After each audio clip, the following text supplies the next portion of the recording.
Thank you. So now I'm using both my innovations, the 16th century paper and the iPhone. So I'm going to use both of them today.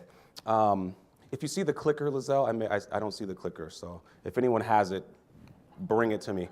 Lunch, was lunch good? Give me a round of applause if lunch was good. That's a good thing. And I know that Ed and Lorena led an engaging discussion around millennials and sort of the 3 generations in one great workplace. Round of applause. Was that good for you guys? Wonderful. I had the opportunity to sit at a table for a brief moment, and what was interesting about the insights that I gained, one of our colleagues that's here in the room, she's in an international organization, right? So they have colleagues here in the US, and they also have colleagues in Brazil.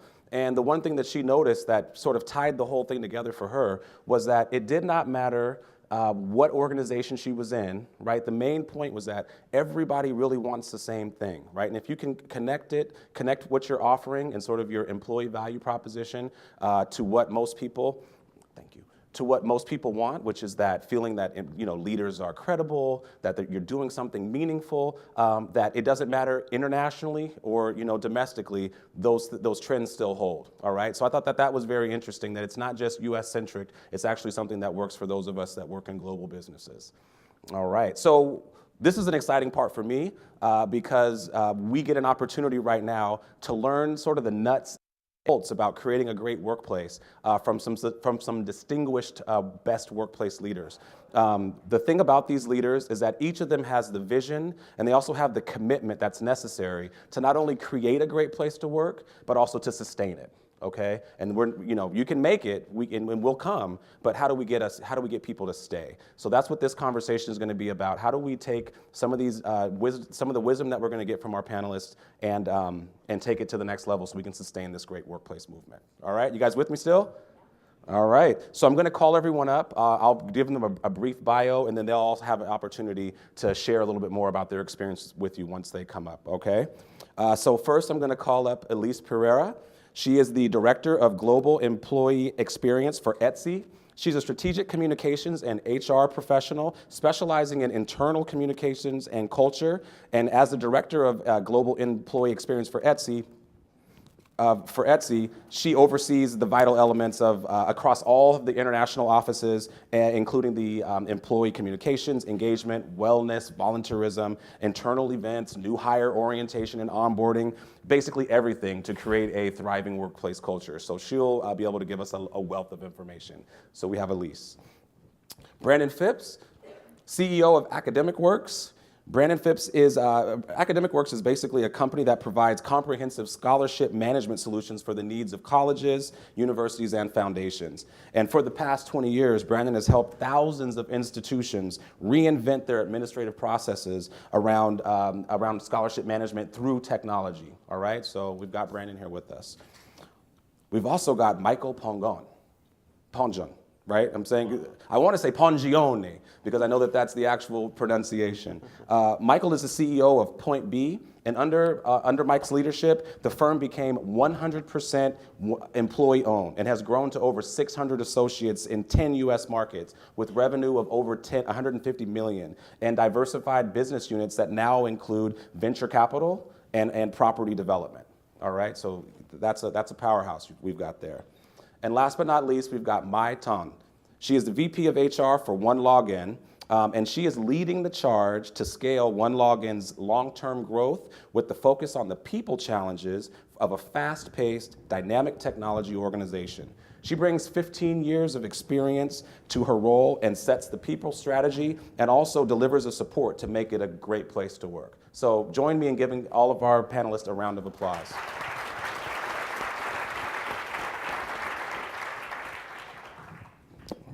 So I have a bunch of questions, and what we're going to do is I'll ask questions to all the panelists, and then we'll give everyone an opportunity on the panel to answer the same question. So you'll be able to hear from each of the panelists that wish to answer on each of the questions as well.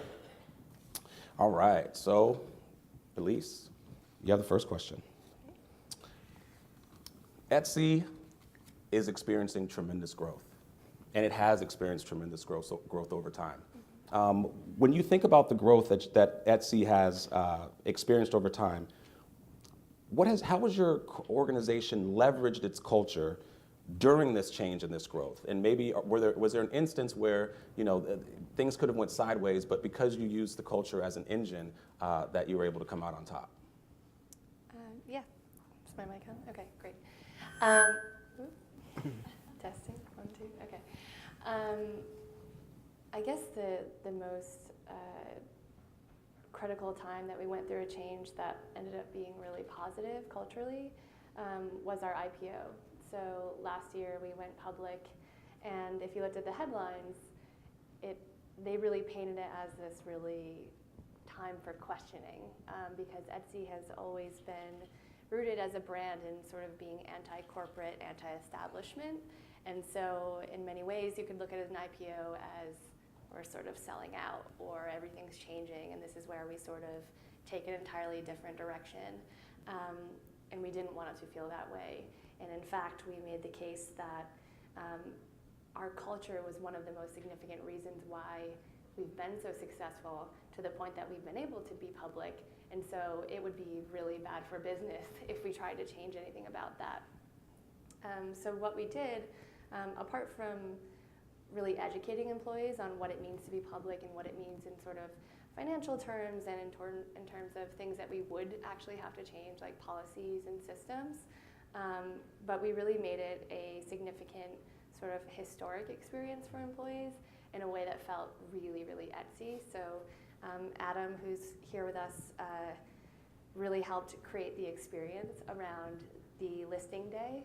So we are a global organization headquartered in Brooklyn, and we listed, as part of our listing day process, we had a marketplace in Times Square. And we couldn't invite every employee to go be in Times Square. There'd be 500 people and a lot of press and potentially a sticky situation. So what we did was we decided, well, what if we brought Times Square to our offices? And instead we sort of like turned that on its head as well and said, well, what if it's an Etsy version of Times Square? And so we actually surprised everyone by taking out all the desks. We made the entire office look like Times Square, but instead of the billboards you see in Times Square, it was sort of like Etsy internal puns. So instead of like, our CEO's name is Chad, and instead of it being like a cabaret poster, it was his head with a thing and said Chatteray. And like little things like that, people were just losing their minds because it was just so, we had a live feed we had the like screens of TVs that looked like the stacks in Times Square. It was really incredible and really creative and just such a celebration. And we really made the case that we're all sort of getting to, instead of this being sort of a big turning point for our culture, it was in fact a moment where we're really laying our roots and doubling down on our culture and sort of, going public is a marriage, and this is just the beginning of that. And so it ended up being just this huge unifying force that really like boosted morale. Everyone around the world was tuning in. It was really amazing. Wow. Yeah, That's impressive. Yeah, so instead of what could have been really scary, it was a really significant cultural moment that everyone reflects back on, like their glory days that they talk about, like, oh, the IPO, this is like where I was when it happened. And wow. Yeah. That is really amazing, because I know most of us have probably heard, or even if our companies have gone IPO, that this is probably the scariest time for employees. We don't know, our future is uncertain, and we don't know if how things are gonna change and how we're gonna be impacted by that. So for you all to turn that on its head and say, this is actually gonna be a cultural moment for us, it really flips the script and changes the game. Yeah. And it looks like it's paid off. Yeah, definitely. Good, okay. So I'd love to open it up for the rest of the panelists, thinking about a change or something that's happened in your organizations that, could have gone one way, but because of the culture that you have, it actually supported that change. Feel free, whoever would like to go first. We can take a stab. So when we founded AcademicWorks back in 2010, when you found a startup company, everyone knows that you have to sign customers, you have to do whatever it takes, or you fail as a business. And about 3 years into the business, we were starting to bring people on that I felt like didn't necessarily live through that early period where everything mattered so much. And it becomes kind of a dangerous time for, I think, any organization when you feel like you've made it. So at that point in time, we decided to really look at our culture, formalize all of our core values, So we went around the company and picked what we considered 5 employees who not only were great at their job, because when you have a 15-person company, everybody better be great at their job at the time, but the people that really embodied, the ones that we enjoyed working with, the ones that we knew our customers loved to interact with. So we came up with our core values based upon those individuals, and those have really been our guiding principles in terms of hiring from that point forward. So every single person that we bring in, we're basically evaluating them not only against the fit for the job or the position, but also against our core values, which our market is somewhat unique in that we work in institutions of higher education and foundations. They're not competitive, they're actually very collegial, I guess. So they love to talk to each other. You do a great job with one of them, they tell all of their peers and all of their friends. So one of our core values is being obsessed with the customer experience, being kind and respectful, and being engaged are our 3 core values. So those really rang true once we identified them. It only took us an hour to very quickly narrow in on those. But having that basis as a rock to kind of move forward from has really helped us be consistent in our hiring and consistent in who we bring into the organization. Interesting. Thank you. Yeah, I can go next. The story that stands out for me is the transition from our founder-led company to a non-founder CEO. And it was never something that I had aspired to be. It was never something that I wanted. I certainly did not want to follow the 2 co-CEOs that were founders who were the most beloved guys in the history of business. I mean, these guys, the people loved them. And it was scary to think about those giant shoes that I had to fill to step into the role. And it was right after the Great Recession. Wow. So imagine your company has had a very successful run for 15 years. You hit the Great Recession. We basically emptied the coffers. We didn't lay anybody off. We kept everybody. Wow.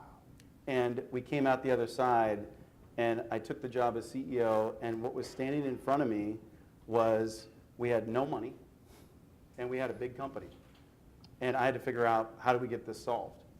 So I took a risk, and the thing I did out of the gate was I created a new vision. It was a 1-year vision, and it was all financials. So here it was, the first non-founder CEO, filling in for the people that were loved, that created the culture and the spirit behind Point B that lives on today. And I came out with a financial vision. And I got to tell you, I heard from people everywhere I traveled to our offices about, why are you doing this? Why a financial vision? And the trick was, it was a 1-year vision. It was short term. I didn't want to freak everybody out, but we had to turn the company around. And so immediately after that, when I could sense the tension in the firm, people were ready to leave, we doubled back down on the hard side of our business and set a new vision that was 5 years out that really got people inspired about what the future could be. And it really erased a lot of that first year stuff. And if I look back on it today, that was 6 years ago, I look back on it today and I say, I wouldn't do it any differently than I did, but it was painful to be in that spot. But when we anchored back to our values and our culture, and we talked about what the future looked like, everybody got back aligned to what the future was going to be. And it was just it was a rough time for us, but it was a place where our culture and our values really became the reason that we got through it. Wow. So, hi everybody. OneLogin, 200-person company, headquartered in San Francisco, very competitive landscape. We're only 7 years old, so this is a very young journey for ourselves. And in 2015, we had 80% headcount growth, coupled with the same amount of revenue growth. So 2016 is a year of absorbing all of that, because we literally had no processes. We didn't even have a travel policy. That one of the first things I had to do was implement, like, please don't travel first class, please. So those small things kind of created our culture, though, in terms of not bringing in an HR and being very corporate, very bureaucratic, but more like, what do the employees need to do really well? So we just sort of formalized, for the first time in our company's history, our values, and one of our values is great place to work, where everybody can play a part in that. It's not a journey that you do alone. And what we do is we launch quarterly pulse surveys. And we give them 20 questions that we ask each quarter, and then open text boxes to tell us what we're doing well and perhaps what we need to pay attention to.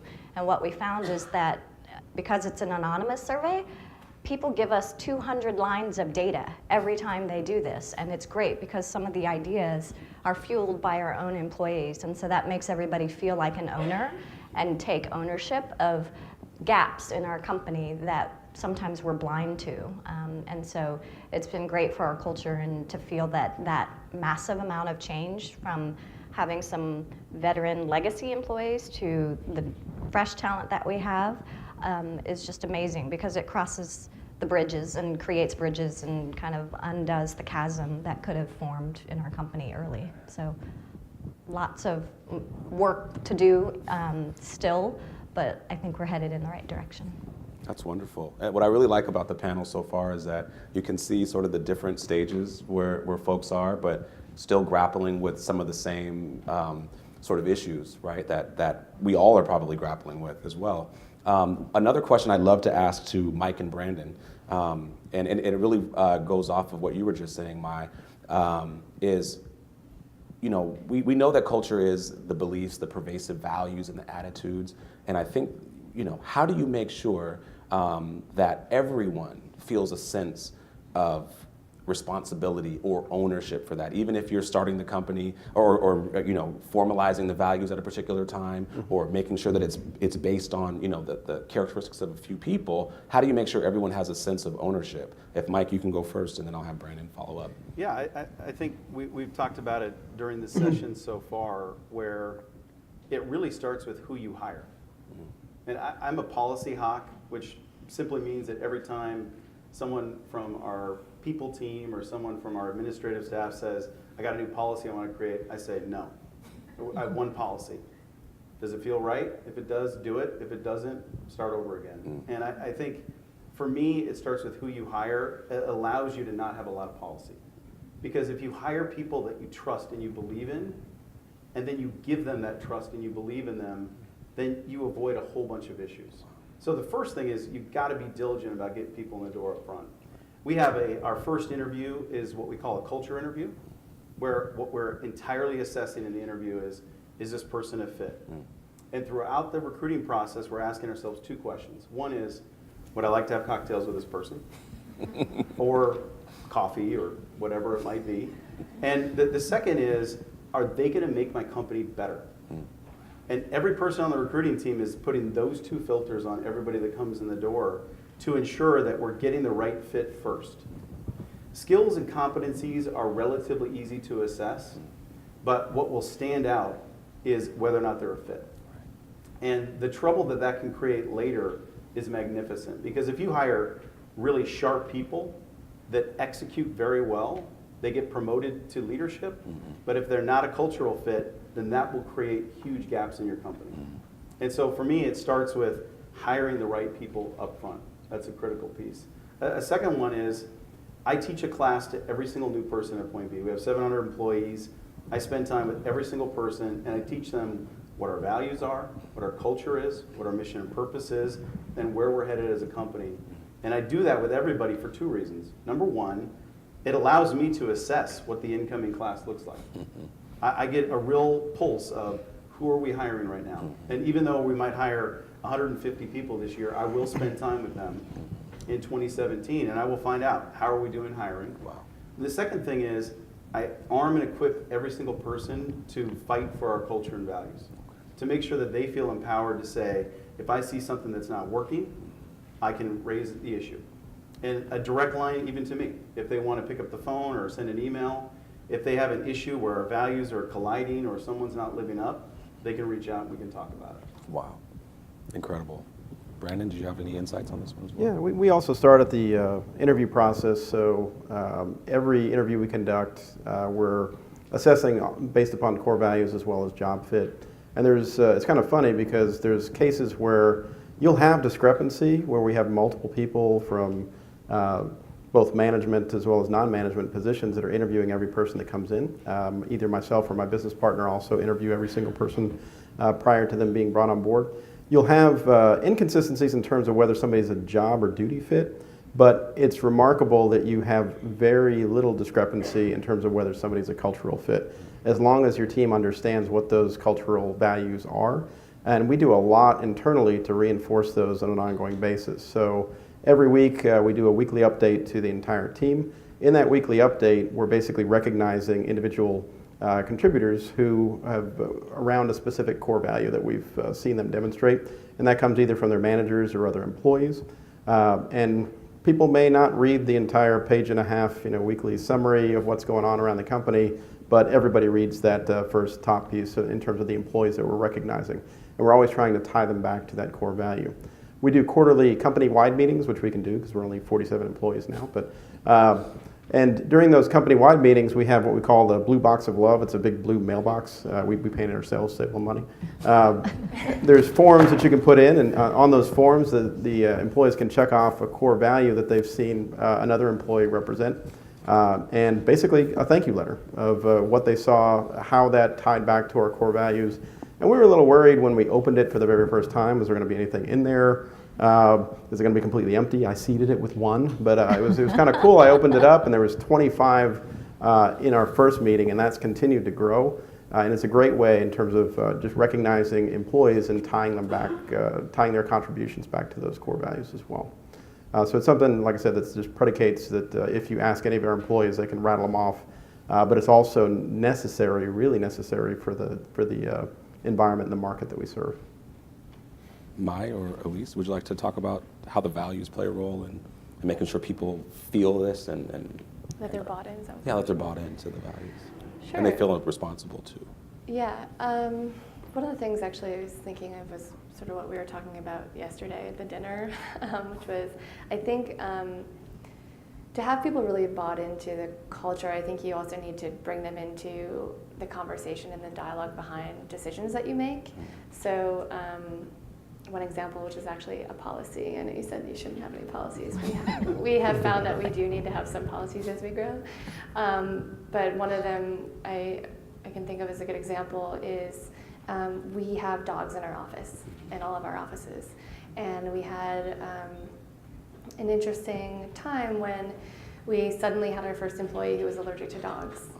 And it was pretty hard because it felt like a really important thing for our culture. We had a lot of employees who got dogs when they found out they were hired at Etsy because they were like, I can finally have a dog. I can bring it to work. I don't need to pay for someone to babysit my dog. In New York, having a dog is not the easiest. And so there was that tension there in the organization about what we do about that. And we all felt bought into the fact that we wanted to be inclusive, but how do we manage this tension? And so we just invited everyone to be a part of, we were really transparent with, these are the sort of constraints on the table, and how do we figure this out together and come together? So we did a mix of surveying and feedback, but also had what we called a town howl instead of a town hall, which is really cheesy. But we just had a conversation about it and really were transparent and basically formed a policy internally that worked for everyone. And so what was interesting about that was making a change around something like dogs and instituting a new policy, again, in this sort of anti-establishment culture could really be potentially upsetting, but by opening the doors and having everyone be owners in the dialogue, I think made them really bought into where we landed and felt good about it. And I think the more you can do that as you're doing things to sustain your culture, as you grow, I think the stronger it's going to be because people were a part of it. And where did you land? We landed where you can still, we have dogs in the office, but not in closed spaces. So any of our open environments, we also do more deep cleaning and things like that. So you can still have a dog, but it's a little bit more of a checking, you have to fill out a form basically and make sure that your dog is, okay to be around other dogs and humans and things like that. And then you can't have it in a closed space where someone who's allergic would have to potentially have a meeting. So you can't out someone either if they have an allergy. Right. You just can't. Can't be like, you can't come to this meeting, or we have to have it in a safe zone for you. It's like, right. No. That's great. Yeah. So let me ask you, Mai. So when at the point where you're formalizing these things, how did you all go through this value recognition and help people understand sort of what their role is in promoting this? Is this something that's ongoing, or is it something that you started with? How did you begin that journey? For sure, it's a work in progress, but I will tell you that we found some quick wins. so that when we formalized our values, we were like, well, let's not just hang them up on the wall or print them out in a deck and give them out to everybody. Let's find a way for everybody to live them. So how many of you use Slack at work? Have you used Slack yet? Yeah, we're launching it right now. Maybe a fourth of the room. Okay, so Slack is an instant messaging tool, which, I think it's 75% of our population is millennials. So average age is around 32, and its average age is around 28 if you just look at our sales team. So very, very young population.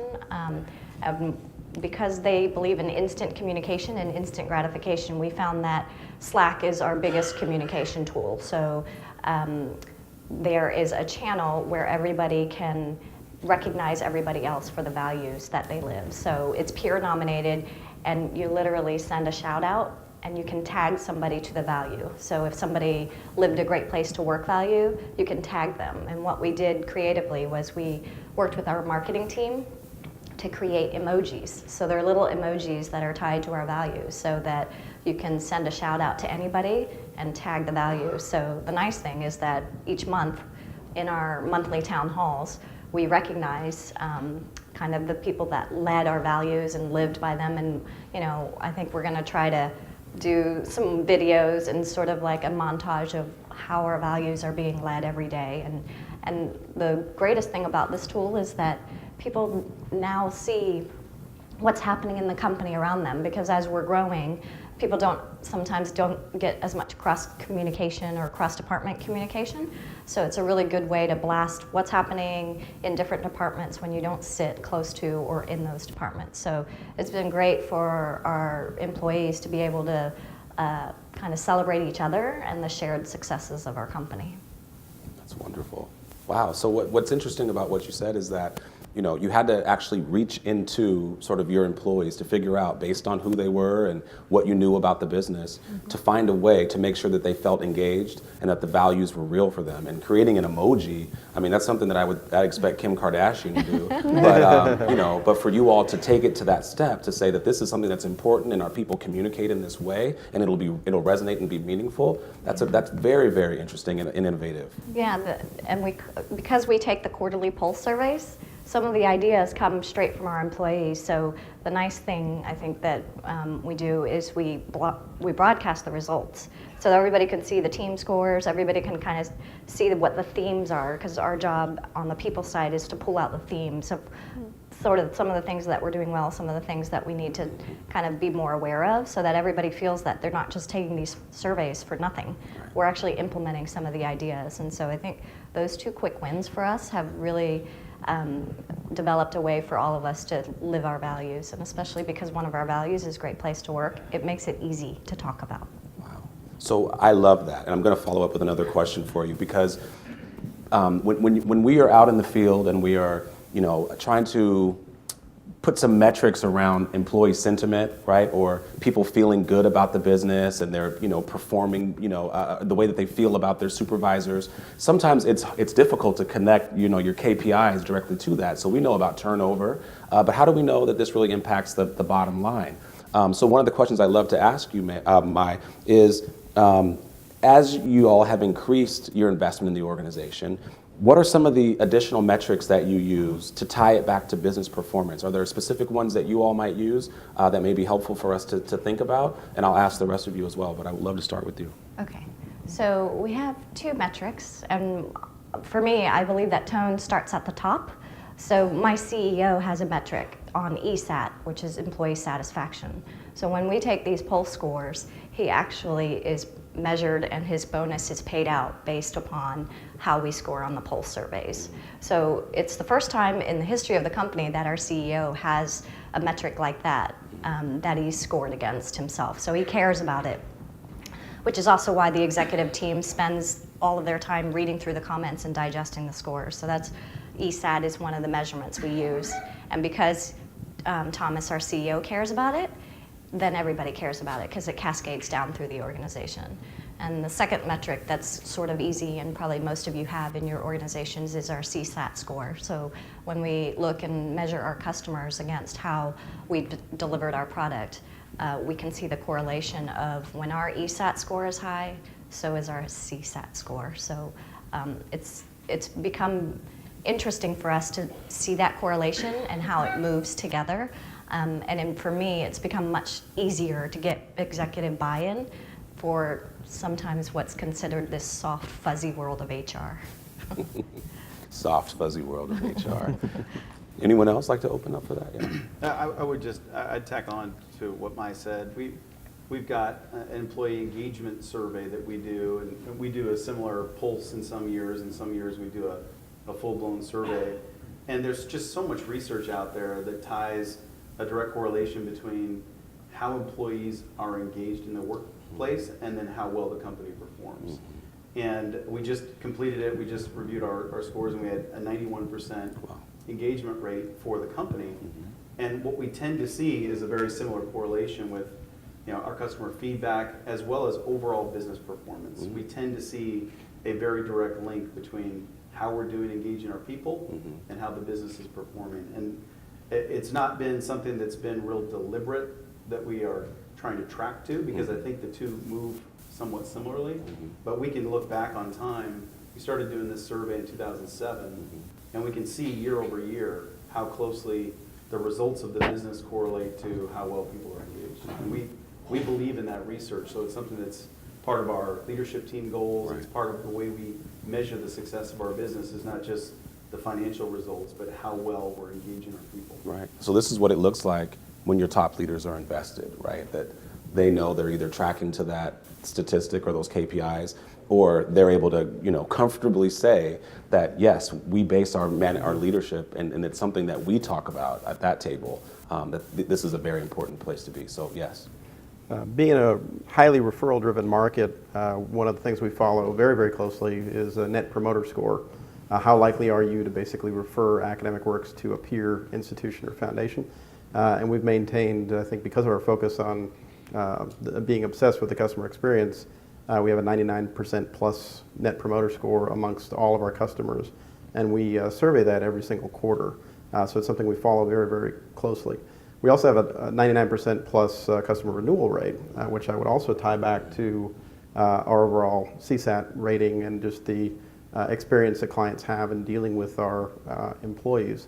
And as a software as a service business, clients are basically leasing the software from us. If they don't get to full deployment, they can stop paying us at any time, and they're gone. So it's critical that our employees are following those core values of being engaged, being obsessed with the client experience. At least for our particular culture, those are the values that really fit and are the business drivers for us. And just anecdotally, looking at the competitive sphere, when we started out 6 years ago, there was a competitor in the space that got bought up. We were only able to steal about 2 of their 120 clients because there were people in that organization, although the product, I felt like, obviously was inferior, but the product was inferior. The service they provided, the people had been there forever, and everyone was very comfortable with them. Once that company was bought up, they let those folks go. We actually stole 46 of their 120 clients within about an 18-month period. So just the importance of that, people representation in the overall business is, for us at least, pretty easy to measure. Right. Wow. How about you? We have basically the same exact thing. So we have an annual engagement survey we look at. We obviously always also look at retention numbers. We have a very low turnover rate, especially for the tech industry. So that's something we've always looked at. And we're trying to tie specific programs more and more. In some cases, the data sets are too small to be really confident in the correlations, but we're kind of like, well, this is curious that we started this program and managers seem to be higher rated. So we try to dig in a little bit deeper. But again, I think I'm losing my mic. We also have, just recently came up on whether we could tie our we also use a Net Promoter Score, and whether that might be correlated with engagement. As we've seen that increase, it has also increased. And so, yeah, I think the more and more we can connect to metrics, the more we can make a case. So. Yeah, we've been pushing for that, I think, since our existence, right? That we're not just it is the soft side of business at certain times, but it's almost like iron fist, velvet glove. You know, sometimes you have to make sure people understand that this is a business, and we're here for that purpose. And if we can prove the case with KPIs, customer sat scores, turnover, all of those things that are important to our organization, that's what's going to make the case, especially for the folks who are sitting, you know, in the C-suite, or, you know, those CFOs that need a little nudging to jump on board. So I have one last question, and it's a little bit more personal. I might have prepped you guys with this one, but one of the things that we've been talking about, some research that we've been doing, is around this idea of what we call the trust mindset, and how leaders that help build high-performing, trusting organizations may have a different sense of people and how people are impacted by leadership. And I wonder if anyone on the panel, this is an open question, may have had an experience that showed them the true power of people when maybe, you know, you may have had doubts, or that something that showed you that leadership was the thing, and focusing on the individuals in the organization was the way towards greatness. Would anyone like to answer that? Take a stab at it. So when we clarified our core values within a very short period of time, probably within about 3 months, we had changes within the company all the way from the exec team on down, and based upon those core values. So we had a couple people step off of the exec team, the leadership team, and in addition to just looking at how they stacked up against the core values, it also had to do with their just general vulnerability. You know, you have to be vulnerable, especially at the top, in order for people to be comfortable following you. Everybody has flaws, everybody has faults, and if you don't demonstrate that vulnerability to people when they make mistakes, they tend to get swept under the rug, as opposed to them taking responsibility for them. People are trying to do jobs that they're either not qualified for, not interested in, not great at. But I feel like the commonality that we've developed by following those core values amongst our exec team, and now the company overall, is increasing that level of vulnerability within the company, the interaction amongst employees, so that we can see better where people fit and give them help where they need it. Great answer, thank you. I'm not sure if I'm exactly on the right track with this, but I think I get the idea. And I think I'll go back to something my grandma used to tell me when I was a kid, which is you can't get trust unless you give it. And I think there's always this standoff between people of who's going to give it first. You know, I think someone mentioned earlier you have to have a relationship before you can have trust. And I think that that's certainly true. But I find that for me, I want to give trust right away. I want to trust other people to do the right thing always. And if they prove me wrong, then I can deal with it. But what happens is you get in a standoff. If you're not willing to give it, people aren't willing to give it back. And so we have an expense policy at Point B, which is basically no one reviews your expenses. And that's because I hate policy, but no one reviews your expenses. And it's not that we couldn't detect a fraud. We have fraud protection, but no one reviews your expense report when you put it in. And I was recently driving with my son, who's 26. He's on his way to be a professor. He's getting a PhD. And we're driving in the car together from Portland to Seattle. He was home visiting, and he was asking me about work and how things are going. I just talked about how Point B is growing and diversifying, and we're changing, and how that's really exciting, but also can be kind of scary. And he said, well, you know, your expense policy, how long do you think you can keep that up? You know, you got almost 700 people now. Are you going to be able to keep doing this? Right. And I told my son what I believe, which is the first thing you have to do is believe that you can. And if you start with that, then you can make lots of things happen.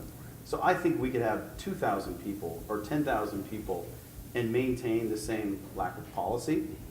But I think that we have to continue to hire the right kinds of people. We have to promote the right kinds of people. We need to get rid of the right kinds of people in order to keep those conditions to exist. But I believe that if you give trust, you'll get it back in spades. And it takes care of so many things.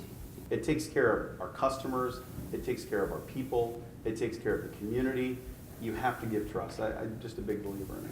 So I'm going to have to stop the conversation right there, but that is the point that I think we can all lead with, right? That there is a certain vulnerability in this leadership role that we find ourselves in or put ourselves in, and that there is this sort of give to get mentality versus a get to give sort of mentality. So number one, I thank you all for just sharing your wisdom, your perspective, your insights, being vulnerable up here on stage. And I'd love if all of us could give a round of applause to our panelists.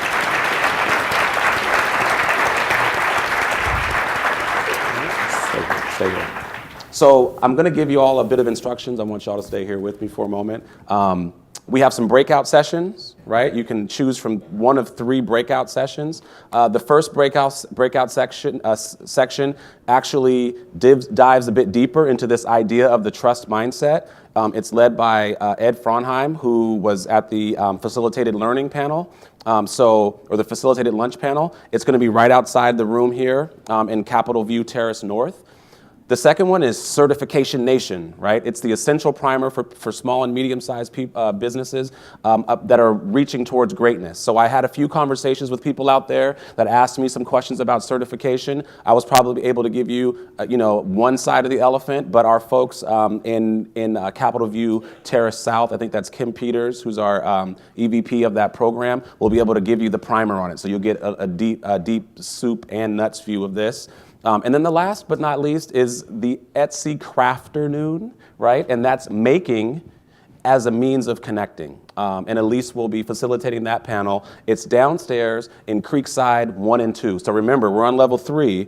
Go down to level 2, and then you'll be able to catch up with Etsy and the Crafternoon. So thank you all so much for your attention. And our panelists, have a great breakout session. And I'll see you guys back over here.